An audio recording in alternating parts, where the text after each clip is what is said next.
Hello YouTube and welcome to my channel. This is Psy Prime Productions, a new YouTube channel, so bear with me as I figure things out. Before we get started, I want to let you know that these equipment videos are not designed to talk about the most optimal options or items. They are just fun videos where I see options maybe not used as much and I want to talk about them. If I'm talking about an optimal option, I will make that very clear in the video. I'm not trying to say what you should have or that you need to buy these items, just that you might want to consider them. With that out of the way, let's talk about the list. So you saw the video title. This is the top 5 underrated Pathfinder 2e armors.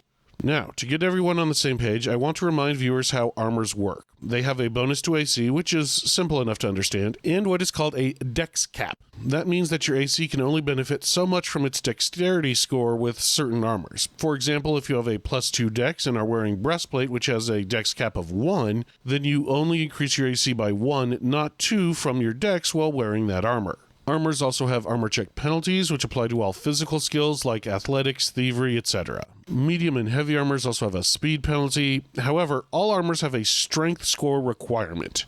If you meet or beat the strength score, you ignore the skill penalty and reduce the speed penalty by 5 feet. You can still wear armor you don't meet the strength requirement for, you just suffer the armor check penalty and speed penalty.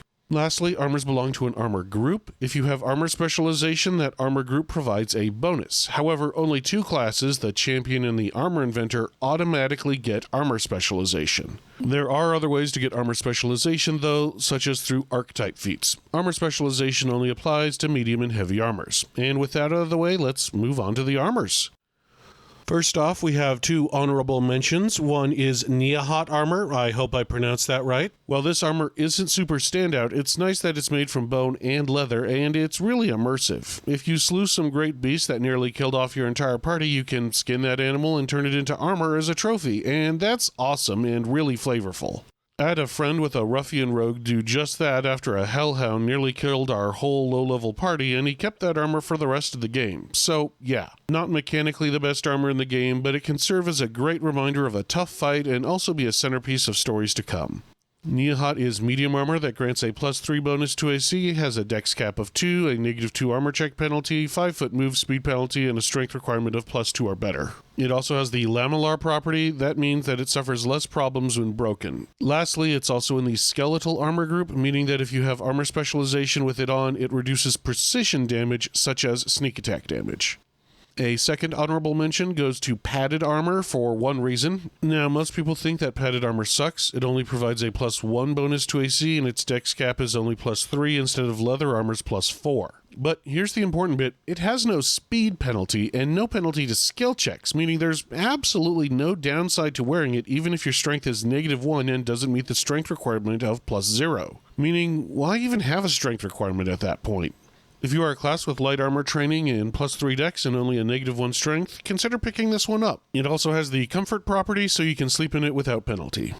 Padded armor, called Gambison in real life, provides a +1 bonus to AC, has a dex cap of +3, has a strength requirement of +0, which is, like I said, meaningless because there is no armor check penalty and no speed penalty. And now on to the actual list. So for number 5, we have a tie between Chainmail and Chain Shirts. Both of these have the flexible and noisy trait, but what we want to focus on is flexible. Flexible armors ignore the penalties to acrobatics and athletic skill checks, even if your strength doesn't meet the requirement. A Chain Shirt is particularly great because it doesn't have a penalty to speed, so anyone with light armor proficiency can wear it, and you only get penalties to stealth and thievery. If your character doesn't care about stealth and thievery, then you're good to go. Even if you care about something like thievery, the penalty is only -1, and getting into and out of light armor only takes a minute each, so if you aren't in a hurry, you could take your armor off, pick that lock, and put your armor back on. Chainmail is a little worse because it does give you a penalty to speed if your strength isn't high enough, but you can counteract that with the Fleet Feat or the Dwarven Ancestry Feat Unburdened Iron. It also takes longer to put on and take off. A bit of a problem is that these armors always give you a penalty to stealth because of the noisy trait. This means that even if your strength is high enough, the armor will always reduce your stealth checks. But if you aren't a stealthy character, it doesn't really matter unless you're, say, following the expert on a rogue during a group stealth mission. It's a niche problem is what I'm saying. A Chain Shirt is light armor with a +2 bonus to AC and a dex cap of 3, armor check penalty -1. Strength requirement is +1, but I mean, we already talked about how that's wonky.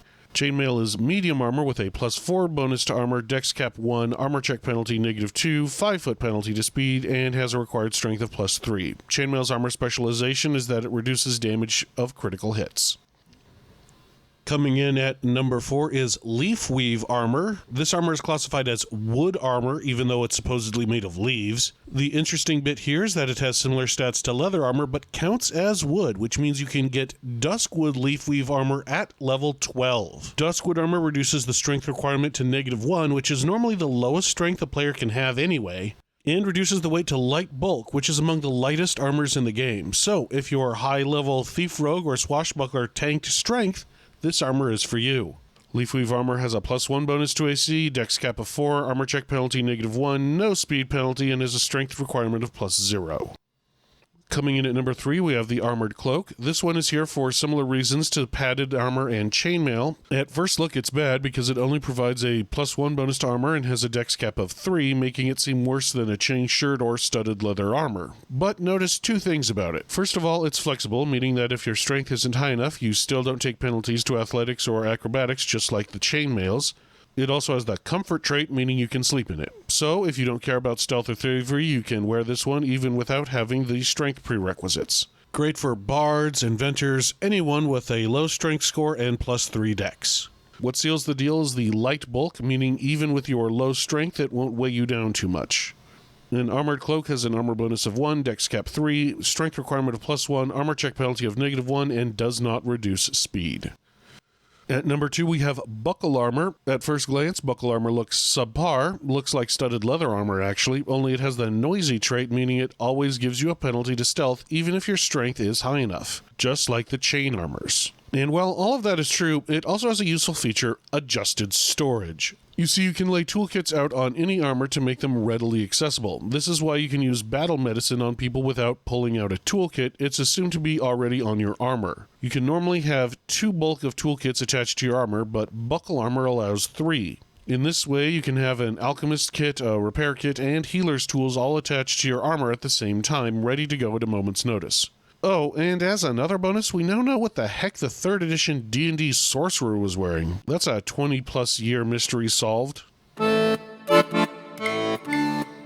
Buckle armor is otherwise the same as studded leather. It provides a +2 bonus to AC, has a dex cap of +3, strength requirement of +1, armor check penalty of -1, and no speed penalty.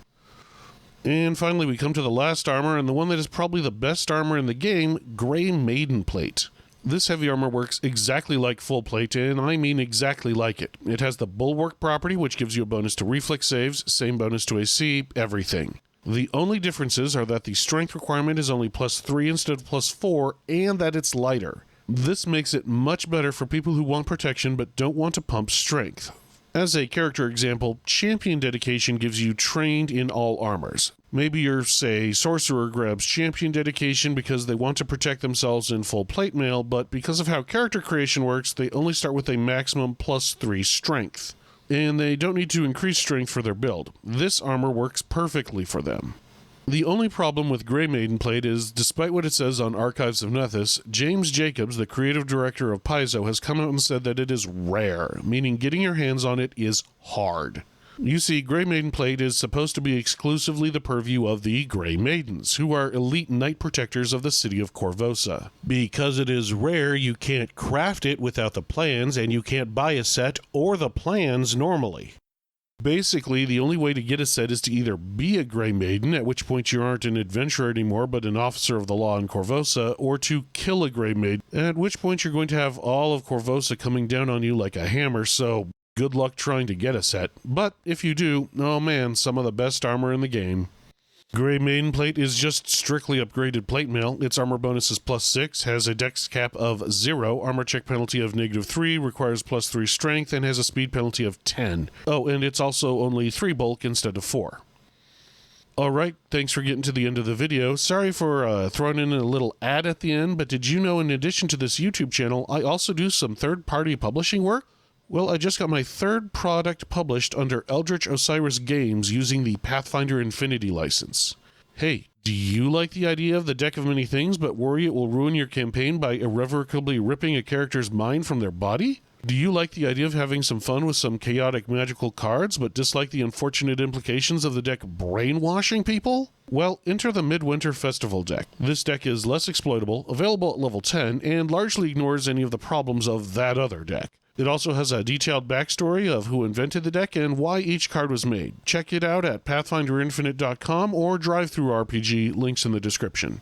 And while you're there, consider my other two offerings, a gazetteer on new NPCs and items about a summertime festival called the Sun Solstice Jubilation. Also, check out my series of 4 short adventures that can be modified to be used in your campaign from levels 1 to 20. These short adventures are designed to be an hour to hour and a half long and can be inserted into most campaigns. This one is called the Tales from the Road. Both of these are available at the same website. Hey, I now have a X account and an Instagram account. Check them out, links in the descriptions below. If you like this channel and want to see it grow, please like, subscribe, and comment. That tells YouTube and me that you would like to see more of this kind of content. Until then, thanks, good luck, and happy gaming.